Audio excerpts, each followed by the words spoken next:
ETF index mutual funds నేర్చుకుని stock మార్కెట్లో రాణించాలనుకుంటున్నారా? వెంటనే ఈ నెంబర్కి కాల్ చేయండి. సార్ నమస్తే సార్. నమస్తే అండి. సార్ ఈరోజు గోల్డ్ ప్రైస్ చూస్తే మనం 24 క్యారెట్స్ 1,50,000 ఉంది. అలాగే సిల్వర్ కూడా 2,80,000 మనకు కనిపిస్తుంది. ఈ 2 డేస్లో సిల్వర్ కూడా 40,000 తగ్గింది. అలాగే గోల్డ్లో కూడా మనకి నిన్నటికి ఈ రోజు కూడా వేరియేషన్ కనిపిస్తుంది. ఇంకా తగ్గే అవకాశాలు కనిపిస్తున్నాయా? ఇప్పుడు మనం కొనుక్కోవడం బెటర్ అంటారా? ఏమంటారు అసలు? సో గుడ్ న్యూస్ ఏంటంటే గోల్డ్ కొంచెం తగ్గిందండి. అది అంతకుముందు మొన్న లాస్ట్ 1 వీక్ నుంచి కూడా ఫాల్ ఉంది. సరే ఇవాళ మార్నింగ్ కూడా చూసుకుంటే నిన్న క్లోజింగ్ వచ్చి 1,50,000, ఇవాళ మార్నింగ్ 2,000 తగ్గి 1,48,000 ఉంది. ఇప్పుడు ప్రెసెంట్ మళ్ళీ రికవర్ అయింది, 1,50,000కి వచ్చింది. సో గోల్డ్ ఇంటర్నేషనల్గా చూసుకుంటే నిన్న మార్నింగ్ $4,800 దగ్గర ఉంది. ఇప్పుడు $4,900 దగ్గరలో ఉంది. $100 రికవర్ అయింది. సో ఇవాళ మేజర్ న్యూస్ ఏంటంటే ఇరాన్ యుఎస్ఏ అణుపరీక్ష ఒప్పందం మీద మీటింగ్ అనేది స్టార్ట్ చేశారు. వాళ్ళు కలుస్తున్నారు. సో దానివల్ల ఏమవుతుందంటే ఇంటర్నేషనల్గా కొంత పీస్ ఆఫ్ మైండ్ అనేది రావడం జరుగుతుంది. అప్పటి నుంచో కూడా డొనాల్డ్ ట్రంప్ ఇరాన్ అణుపరీక్షల్ని ఆపాలని చూశారు. సో శాంతి ఒప్పందాలకు మాత్రమే వాడాలి అని చెప్తున్నారు. దాంతో ఏమవుతుందంటే ఈ నిన్నటిదాకా ఈ యుద్ధం ఒకటి వస్తుందా అమెరికాకి ఇరాన్కి అని వాళ్ళ ఈ అమెరికా యుఎస్ఏ షిప్స్ అన్ని కూడా అక్కడికి వెళ్ళటం ఒక రకమైన యుద్ధ వాతావరణాన్ని క్రియేట్ చేసే, బట్ అవన్నీ కూడా నార్మల్ అయినాయి. అలాగే ఇరాన్లో కూడా అన్రెస్ట్ బాగా వచ్చింది. మొన్నటిదాకా దాదాపు ఒక 30,000 మంది చనిపోయారు. ఆ సివిల్ వార్ అనేది స్టార్ట్ అయింది. అది కూడా కొంత సద్దు మణిగిందని అర్థమవుతుంది. సో ఈ 2 వార్తల వల్ల ఇంటర్నేషనల్గా కొంచెం పీస్ నార్మల్ అయింది. గ్రీన్ ల్యాండ్ మీద ఆయన ఏం మాట్లాడకుండా ఉండటం, ఇవన్నిటి వల్ల కొంచెం గోల్డ్ సిల్వర్ తగ్గుతున్నాయి. సో ఈ రీజన్స్ నార్మల్ అవుతున్నాయి. సో కొంచెం డాలర్ ఇండెక్స్ అనేది పెరుగుతుంది. సో ఒక రేంజ్లో అయితే వస్తున్నాయి. అంటే తగ్గిపోతున్నాయి అంటే మరీ 1,20,000, 30 ఏం రావట్లేదు. ఇక్కడ స్టేబుల్ అయింది. ఇంటర్నేషనల్గా చూసుకుంటే 4,900, 4,700 మధ్యలో ట్రేడ్ అవుతున్నాయి. అలాగే సిల్వర్ పాయింట్కి వస్తే ఇంటర్నేషనల్ ఇప్పుడు $73 ఉంది. ఇంతకుముందు అది $120 నుంచి ఇప్పుడు 73కి వచ్చింది. అంతకుముందు లో ఎంత అంటే 70, 68 అలా వచ్చింది. సో అదే రేంజ్లో ప్రెసెంట్ ఉంది. సో సిల్వర్ ఇండియన్ మార్కెట్లో చూస్తే మొన్న 2,30,000 M6 రేట్స్ నేను చెప్పేది 2,30,000 దగ్గర ఉండి ఇప్పుడు మొన్న 2,90,000 దాకా వెళ్ళి మళ్ళీ ఇప్పుడు 2,70,000, 50 దగ్గర ట్రేడ్ అవుతున్నాయి. సో ఇప్పుడు ఏంటంటే ప్రెసెంట్ చూసుకుంటే 2,50,000 దగ్గర సిల్వర్ ట్రేడ్ అవుతుంది. అది అంతకుముందు 2,30,000-50 మధ్యలో రేంజ్లో ఉంది. సో సిల్వర్ గోల్డ్ ఏంటంటే ప్రెసెంట్ ఒక రేంజ్లో ఉన్నాయి. అంటే విపరీతమైన స్పీడ్ కానీ అదివరకట్లాగా రోజుకి 20,000, 30,000 మూవ్మెంట్ అయితే రావట్లేదు. ఇండియన్లో కూడా పెద్దగా లేదు, అక్కడ కామెక్స్లో కానీ ఇంటర్నేషనల్గా కూడా లేదు. నార్మల్గా రేంజ్ మూవ్మెంట్ అనేది కనపడుతుంది. సో ఇదేంటంటే కొంచెం ఈ స్పీడ్ తగ్గింది అనేది, అంటే యాక్టివ్ పార్టిసిపేషన్ అనేది తగ్గింది అనేది అర్థమవుతుంది. యాక్చువల్గా మనము డైలీ కూడా ఈ గోల్డ్ ప్రైస్ సిల్వర్ ప్రైస్ చూస్తుంటే మార్నింగ్ ఒక రేటు, ఆఫ్టర్నూన్ ఒక రేటు, ఈవినింగ్ ఒక రేటుగా తయారైపోయిన పరిస్థితి కనిపిస్తుంది సార్. ఏ టైంలో కొనుక్కోవాలంటారు కొనుక్కునే వాళ్ళు కూడా? ఎందుకంటే ఈవినింగ్ మార్కెట్ క్లోజింగ్ టైంకి ఒక ప్రైస్ ఉంటుంది, మళ్ళీ ఒక 4-5 అవర్స్కే రేట్స్ కూడా మారిపోతున్న పరిస్థితులు అయితే కనిపిస్తూ ఉన్నాయి. ఇప్పుడున్న టైంలో ఇన్వెస్ట్మెంట్ పెట్టుకుంటే బెటర్ అంటారా? ఆర్నమెంట్స్ కొనుక్కుంటే బెటర్ అని చెప్తారా సార్? ఇప్పుడు కొనే వాళ్ళకి ఏంటి ఇంకా కొంచెం ఏమైనా తగ్గే అవకాశాలు ఉన్నాయా ఇప్పుడు మీరు చెప్పిన కొన్ని రీజన్స్ వల్ల? ఇంతకు ముందులో పోలిస్తే కొంత తగ్గింది రేటు, కొంచెం రిలీఫ్ వస్తుంది. ఇది కంటిన్యూ అవుతుందా లేకపోతే ఇంకా పెరిగిపోతుందా అనేది ప్రెసెంట్ ఉన్న వాతావరణం ఎక్కడ కూడా క్లారిటీ ఇవ్వట్లేదు. ఆ చర్చలు అవన్నీ నార్మల్ అవ్వాలి, అవన్నీ జరగాలి, వాళ్ళు ఓకే అనాలి. సో ఈ ఇంకా హీట్ అలాగే ఉంది. సో ఏది కూడా ఇమీడియట్గా సర్దుబాటు అయిపోయింది, అంతా ఫ్రీ అయిపోయిందని లేదు. అక్కడ ఒక పక్క ఈ రష్యా ఉక్రెయిన్ డీల్ అలాగే ఉంది. అలాగే ఈ అన్ని అలాగే ఉన్నాయి. ఏది వరల్డ్లో కూడా ఏది మారలేదు. ఓన్లీ ఇండియాకిను యుఎస్కి ట్రేడ్ డీల్ అయితే జరిగింది, అదొకటి మార్పు వచ్చింది. అలాగే యూరోపియన్ యూనియన్కి ట్రేడ్ డీల్స్ జరుగుతున్నాయి. సో కాబట్టి ఏంటంటే ఎకానమీ ఫ్రీగా ఉంది, అయితే యుద్ధ మేఘాలు ఏమి కూడా ఫ్రీగా లేవు. డాలర్ని కూడా ఎవరు నమ్మట్లా, సెంట్రల్ బ్యాంక్స్ ఇవాళ కూడా రెపో రేట్ అన్చేంజ్ చేశారు.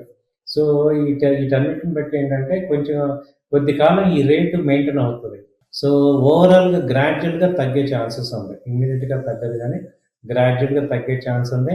ఇంకోటి మనకు అర్థమవుతుంది ఏంటంటే ట్రంప్ ఇంకా ఎక్కువ నెగిటివ్ మాట్లాడే ఛాన్స్ తగ్గిపోతుంది. సో ఇంకా ఆయన కూడా నార్మల్గా పీస్ఫుల్గా అయ్యే ఛాన్సెస్ ఎక్కువ ఉన్నాయి. ఇంకా ఆయన అన్నిట్లో పెట్టేశాడు కాబట్టి ఇప్పుడు ఆయన ఇంకా ఇంకా వర్స్ట్ చేయడానికి ఏం లేదు. సో ఇంకా పాజిటివ్ చేయడానికి ఛాన్సెస్ ఉన్నాయి. సో మన India first time crude oil, Venezuela crude oil కొనాలని వీళ్ళు ప్రపోజల్ పెట్టారు. మొన్నటి నుంచి కొన్నారు అనేది న్యూస్ వచ్చింది. సో కొంత అటు యుఎస్కి ఫేవర్ చేస్తున్నారు, ఇటు రష్యాకి కూడా ఫేవర్ చేస్తున్నారు కాబట్టి ఇంక ఈయన మన మీద మాట్లాడటానికి ఏమి ఉండదు. అలాగే ఇంటర్నేషనల్ ఇష్యూస్ లో కూడా ఈయన యాక్టివ్ గా ఇన్వాల్వ్ అవడానికి పెద్దగా ఏం లేవు. ఇంకా ఇరాన్ ఒకటి నార్మల్ అయిపోయిందంటే ఇక అన్ని మామూలు. ఎస్, అంటే సార్ చాలా మంది కూడా ఇంకా 70-80 వేలకి గోల్డ్ వచ్చేస్తుందేమో అప్పుడు తీసుకుందామని కూడా ఒక అపోహలు అయితే ఉన్నారు. ఒక్కసారి మనం 1,85,000 మార్జ్ అయితే మనం చూసాం, ఇక్కడ మార్క్ కనిపించింది. బట్ ఇప్పటి వరకు మనం చూసుకుంటే 1,50,48 మధ్యలో ఉంది కాబట్టి ఇంకా తగ్గే ఛాన్సెస్ ఉందా? చాలా మంది ఒక 80,000 వరకు కూడా వస్తుంది గోల్డ్ అనే దీంట్లో ఉన్నారు. నిన్న మీకు ఒక ఎగ్జాంపుల్ చెప్తాను, అసలు నాకే ఆశ్చర్యం వేస్తుంది. ఒక లేడీ అన్నమాట, మొన్న గోల్డ్ లో 5 lakhs ప్రాఫిట్ వచ్చాయి, అయినా తీసుకోకుండా ఇంకా పెరుగుతుంది. 1,80,000, 2,00,000 అయిపోతుంది. 1,80,000 అలా ఉన్నప్పుడు 5 lakhs ప్రాఫిట్స్ వచ్చాయి. అయినా కానీ ప్రాఫిట్ బుక్ చేయకుండా ఇంకా 2 లక్షలు అయిపోతుంది అనుకొని అదే వాళ్ళు ఏం చేశారు మళ్ళీ తర్వాత 4 రోజులు అయ్యేపాటికి 5 లక్షలు ప్రాఫిట్ పోయి -2 lakhs అయింది. ఆ 2 లక్షలకి ఇప్పుడు ఏమైంది, ఇంకా తగ్గిపోతుంది అనే ఫియర్తో ఆ 2 లక్షలు లాస్ట్ బుక్ చేశారు. మనం ఎంత చదువుకున్నా, ఎంత తెలియగల వాళ్ళమైనా, మనం ఎంత టాలెంట్ అయినా కానీ ఈ స్టాక్ మార్కెట్ కానీ ఈ రేట్లు మనని మాయకు అమ్మేస్తుంటాయి. అంటే రియాలిటీని మనం యాక్సెప్ట్ చేయలేదు. ఎందుకంటే ఇప్పుడు వాళ్ళని తక్కువ వాళ్ళని కాదు నేను చెప్పేది, మనందరం ఏమి తెలివి తక్కువ వాళ్ళము, లేకపోతే మనకేం మైండ్ లేదని కాదు.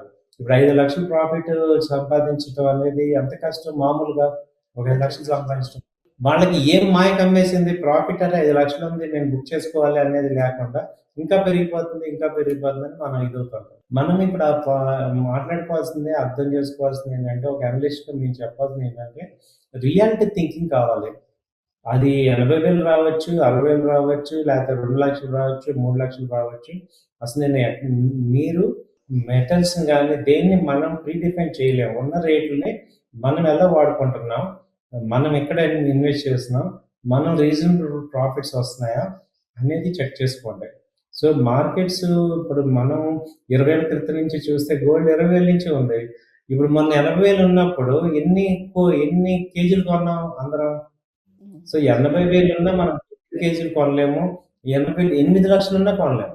కాబట్టి మనం ఉన్నప్పుడేమో మళ్ళీ 50,000కి వస్తుందేమో అని వెయిట్ చేసాం సార్. ఇప్పుడు మళ్ళీ 1,50,000 ఉన్నప్పుడు మళ్ళీ 80కో 1,00,000కో వస్తుందని చూస్తున్నాం. సో ఈ మైండ్ సెట్ మనల్ని ఏం చేస్తుందంటే మన రియాలిటీ థింకింగ్ లో వచ్చి మార్చేస్తుంది. సో మీరు గోల్డ్ కానీ సిల్వర్ కానీ ఏ రేట్లో కొన్నా కానీ ఆ రేటు మనం అమ్మటానికి లేదు అనుకున్నప్పుడు కొనుక్కోవటం ఇక రేటు. సో అది 50,000 వస్తుందా లేకపోతే 1 lakh వస్తుందా కాదు. లేదు నేను ఇన్వెస్ట్ చేస్తాను, లాంగ్ టర్మ్ పాయింట్ ఆఫ్ వ్యూలో నేను ఇన్వెస్ట్ చేస్తానంటే సిల్వర్ బీస్, గోల్డ్ బీస్ కొనుక్కోండి. ఫ్యూచర్స్ లో ట్రేడ్ చేస్తున్న వాళ్ళు కంపల్సరీ ప్రాఫిట్ కానీ లాస్ కానీ ఒక రీజనబుల్ అమౌంట్ బుక్ చేసేయాలి. అలాగే మీరు ఆ మైండ్స్ ట్రేడర్ అంటే ట్రేడింగ్ మైండ్ సెట్ ఏంటంటే జస్ట్ లైక్ ప్రాఫిట్ అంతా లాస్ అంతా చూసుకోవటం. అలా కాదు నేను ఇన్వెస్టర్ని అంటేప్పుడు మీకు ఇంకా ఒక గోల్ పెట్టుకోవాలి, ఆ గోల్ రీచ్ అయ్యేదాకా ఇన్వెస్ట్ చేస్తూ ఉండాలి. సో రేట్లు పెరుగుతుంటాయి తగ్గుతుంటాయి, మనం ఆ మాయలో పడకూడదు. సో మనం ఏంటంటే ఒక రీజనబుల్ రియలిస్టిక్గా ఉండాలి. పెరిగేటప్పుడు ఏమో వెళ్ళిపోతుందని భయపడుతున్నాం, తగ్గేటప్పుడేమో ఇంకా కిందకి వెళ్ళిపోతుంది అంటున్నాం. సో ఈ రీజన్ నుంచి ఇప్పుడు మన పేరెంట్స్ వాళ్ళు అలాగే ఫీల్ అయ్యి మనం కూడా అదే మైండ్లో ఉంటే ఇంకా మనం ఏం నేర్చుకున్నాం. సో ఇప్పుడు ఏంటంటే రియలిస్టిక్ థింకింగ్ ఇప్పుడు 1,60,000 నుంచి గబక్కన 80,000కి 60,000కి వెళ్ళే అవకాశాలు ఎలా ఉంటాయి? ఒకసారి మనం మామూలుగా ఆలోచిస్తే పెరిగేది కానీ ఏదైనా కానీ ఇప్పుడు మన శాలరీలు ఉన్నాయి. ఎంతో కష్టపడి 1,00,000 తెచ్చుకున్న శాలరీ మీకు 50,000 ఇచ్చేస్తాము అనగానే మనం ఎలా ఒప్పుకుంటాం? అలాగే మైనింగ్ కాస్ట్ ఉంటుంది కదా! గోల్డ్‌కి ఒక మైనింగ్ కాస్ట్ ఉంటది, ట్రాన్స్‌పోర్ట్ కాస్ట్ ఉంటది, వరల్డ్ బ్యాంక్స్ అన్ని ఉంటున్నాయి. సో, వాళ్ళెవరు కూడా గోల్డ్‌ని డౌన్ చేయలేరు. రేట్ డౌన్ అయిందంటే అక్కడ ఇంటర్నేషనల్‌గా కరెన్సీలన్నీ ఎఫెక్ట్ అవుతాయి చాలా. కాబట్టి ఏదన్నా వచ్చినా 1,20,000, 1,30,000 అదే రావటానికి ఇప్పుడు మేము వారం రోజులు చెప్పిన 1,20,000 వస్తదని ఇంకెక్కడ కనపట్ల. $5,000 ఇంటర్నేషనల్‌గా ఇప్పుడేంటి $80,000 రావాలంటే $3,000 రావాలి ఇంటర్నేషనల్‌గా. సో, చాలా పాసిబిలిటీ చాలా తక్కువుంది. కాబట్టి ఏంటంటే మనకిప్పుడు ఉన్న దానిలో మీకేమైనా మనీ ఉంటే కొంత యాడ్ చేసుకోవడం బెటర్. అంటే డీసెంట్‌గా మనం థింక్ చేయాలి. సిట్యుయేషన్‌లో కొనుక్కోవడమే బెటర్ అంటారు. అంటే ఎలాంటి ఫ్లక్చుయేషన్స్ వస్తాయో తెలీదు కాబట్టి ఆ టైంలో ఆ రేట్‌కి ఎంతో కొంత తీసుకోవడం బెటర్. డైలీ మేమిచ్చే వీడియోలో ఏంటంటే రేట్స్ మీకు అప్డేట్ చేస్తుంటాము. ఏం జరుగుతుంది గోల్డ్, సిల్వర్ మార్కెట్‌లో, ఇంటర్నేషనల్ న్యూస్‌లో ఏం జరుగుతున్నాయి. ఇదొక ట్రాక్ లాగా మీకు ఒక ఈ వీడియో వింటూ ఉంటే ఏంటంటే ఏం జరుగుతున్నాయి. సో, ఎక్కడి వరకు రావచ్చు, ఏంటి అనేది చూసుకోవచ్చు. మేజర్ వచ్చినప్పుడు అవిటు మీకు వింటారు కాబట్టి అక్కడ యాక్షన్ తీసుకోవచ్చు. అంటే ఇప్పుడు నేను ఒక 1,00,000 కొనుక్కోవాలనుకోండి. ఇప్పుడేమన్నా ఒక 30,000 పెట్టి ఇక్కడ కొనుక్కోండి. ఒక 60,000 పక్కన పెట్టేయండి. ఒక 70,000 మళ్ళీ డౌన్ అయినప్పుడు మళ్ళీ యాడ్ చేస్తాం. అసలు ర్యాలీలో పార్టిసిపేట్ చేయాలి కదా! సో, అంతేగాని అసలు పార్టిసిపేట్ చేయకుండా కూర్చుంటే ఎలా? అంటే మీరు సిల్వర్, గోల్డ్ అనేది మళ్ళీ ఏమవుతుంది ఏదైనా అన్‌సర్టెనిటీ రాగానే మళ్ళీ పెరిగిపోతాయి. హ్మ్. సో, అంటే ఆ పొటెన్షియల్ ఉంది. అంటే ఒక హై లెవెల్‌కెళ్ళి తగ్గిందన్న మాత్రాన ఇది తగ్గిపోయినట్టు కాదు. దానికి ఆ పొటెన్షియల్ ఉంది కాబట్టి మనందరికి ఇదొక ఆపర్చునిటీ లాగా తీసుకోవచ్చు. ఇప్పుడు 4,00,000లో కొందాం అనుకునే వాళ్ళు 2,60,000, 50,000 వచ్చినప్పుడు మనం హ్యాపీగా కొనుక్కోవాలి కదా! అంటున్నాను నేను. సో, కానీ అక్కడ మీరు ఆ రోజు కొనుక్కుందామంటే మళ్ళీ ఇప్పుడు 4,20,000, 25,000 అవుతుందా? అవ్వదా? అనేది మళ్ళీ ఇక్కడ ఒక కన్‌ఫ్యూజనే స్టార్ట్ అవుతుంది సార్ మళ్ళీ. ఈ కన్ఫ్యూజన్ 4,20,000 ఉన్నప్పుడు లేదు కదా! 4,20,000 రేట్ ఉన్నప్పుడు అప్పుడు మనం తగ్గాలనే కొన్నాం. చూసాం మళ్ళీ. ఇప్పుడు ఏమనుకోండి ఇంకా 1,00,000 వద్దేమో అక్కడ కొందాం. ఇది రియాలిటీ థింకింగ్‌లోకి రావాలి. హ్మ్. అంటే 2 లాక్స్ ఇప్పుడు 50% ఫాలో అవ్వటం అనేది చాలా గ్రేట్. హ్మ్. సో, అలాంటిది ఏమవుతుందంటే ఇప్పుడు 50% ఫాలో అయిందంటే గ్రేట్ మీకు మంచి వస్తున్నప్పుడు ఇప్పుడు మొన్న కూడా మేము అదే చెప్తున్నాం. స్టాక్ మార్కెట్స్ మీకు లాస్ట్ ఫ్రైడే రేట్లకి ఇవాళ రేట్లకి 20% దాకా పెరిగిపోయినాయి. హ్మ్. సో, మనమేంటంటే ఇక్కడ తక్కువున్నప్పుడు కొనుక్కోవాలి గానీ, ఇంకా తగ్గుతుంది, ఇంకా తగ్గిపోతుందని బాధపడటం అలా కాదు. కొంత అమౌంట్స్ అలా ఇన్వెస్ట్ చేసుకోండి. ఎక్కడికక్కడ ఇన్వెస్ట్ చేసుకుంటేనే బెటర్. యెస్. సార్. అంటే మార్కెట్స్ గూడా మనం చూస్తున్నాము. అంటే కొంచెం అంటే స్టాక్ మార్కెట్స్ నేను చెప్పేది. అంటే ఇప్పుడు మనం కొంచెం సిల్వర్, గోల్డ్ గూడా కొంచెం డౌన్ ఫాల్‌లో కనిపిస్తుంది కాబట్టి అసలు స్టాక్ మార్కెట్స్ ఏ విధంగా ఉన్నాయి సార్? అంటే ట్రేడ్ చేసే వాళ్ళ పరిస్థితి ఏ విధంగా ఉంది? అంటే గత 10, 11 డేస్ నుంచి కూడా మనం చూస్తున్నాం స్టాక్ మార్కెట్స్ కూడా ఏ విధంగా ఉన్నాయి అననేది. ఏమన్నా మార్కెట్స్ పుంజుకున్నాయా? ఏంటి అందరికి కొంచెం గుడ్ న్యూస్ లాగా ఉందా? లేకపోతే ఏంటి? అవునండి. స్టాక్ మార్కెట్స్ అయితే బానే పుంజుకున్నాయండి. నిఫ్టీ వచ్చి 25 అంతకుముందు 25,200 అలా ఉంది. ఇప్పుడు 25,800 అలా వచ్చింది. ట్రెండ్ అంతా బానే ఉంది. కొంచెం కిక్ స్టార్ట్ ఇప్పుడే స్టార్ట్ అవుతుంది. కాన్ఫిడెన్స్ లెవెల్స్ మార్కెట్‌లో పెరుగుతున్నాయి. సో, మంచి ర్యాలీ వచ్చింది ఇప్పుడు. సో, ఇంకా ర్యాలీ సస్టైన్ అయ్యి ఇంకా కాన్ఫిడెన్స్ లెవెల్‌కి వస్తదన్నమాట. సో, అలాంటి టైం అంటే ఆఫ్టర్ పాజిటివ్‌గానే ఉంది బడ్జెట్ స్టాక్. తర్వాత కొంచెం మార్కెట్ పుంజుకుందనే చెప్పొచ్చా సార్? ఆ రోజు బడ్జెట్ రోజు చూసాం. బిఫోర్ గూడా మనం మార్కెట్స్ ఏ విధంగా ఉన్నాయో మనం చూసాం. బట్ అప్పటికి, ఇప్పటికి కూడా ఏమైనా వేరియేషన్ కనిపిస్తుందా స్టాక్ మార్కెట్స్‌లో? చాలా వేరియేషన్ ఉందండి. బడ్జెట్ తర్వాత ఈ యూఎస్ ట్రేడ్ డీల్ జరగటం వల్ల చాలా బావుంది. సో, ఈ మెయిన్ బడ్జెట్ కన్నా యూఎస్ ట్రేడ్ డీల్ జరగటం అనేది మంచి ట్రిగ్గర్ వచ్చింది. సో, అదేమో ర్యాలీ నిలబడుతుంది. బానే కంపెనీస్ అన్నీ కూడా. ఈ మధ్యలో మొన్న ఐటీ కంపెనీస్ మీద ఏఐ ఐటీని రిప్లేస్ చేస్తుందని ఒక న్యూస్ వల్ల కొంచెం డౌన్ అయినాయి. సో, అదొక సెక్టర్ వైస్‌గా కాబట్టి కొంత అది ఇంపాక్ట్ అవుతుంది గానీ మిగతా ఐటీ కాకుండా మిగతా అన్ని కూడా మంచి గ్రోత్ అయితే కనపడుతుంది. బ్యాంకింగ్ గానీ, రియాల్టీ గానీ, ఆటోమొబైల్స్ ఈ సెక్టర్స్ అన్నీ బా పెరుగుతున్నాయి. అలాగే ఈ ఆహ్, రైల్ కంపెనీస్, అలాగే డిఫెన్స్ సెక్టార్స్ ఇవన్నీ కూడా పుంజుకోవడానికి ఛాన్సెస్ కనపడుతున్నాయి. సో, ట్రెండ్ పాజిటివ్‌గానే ఉంది. Right sir. Thank you so much.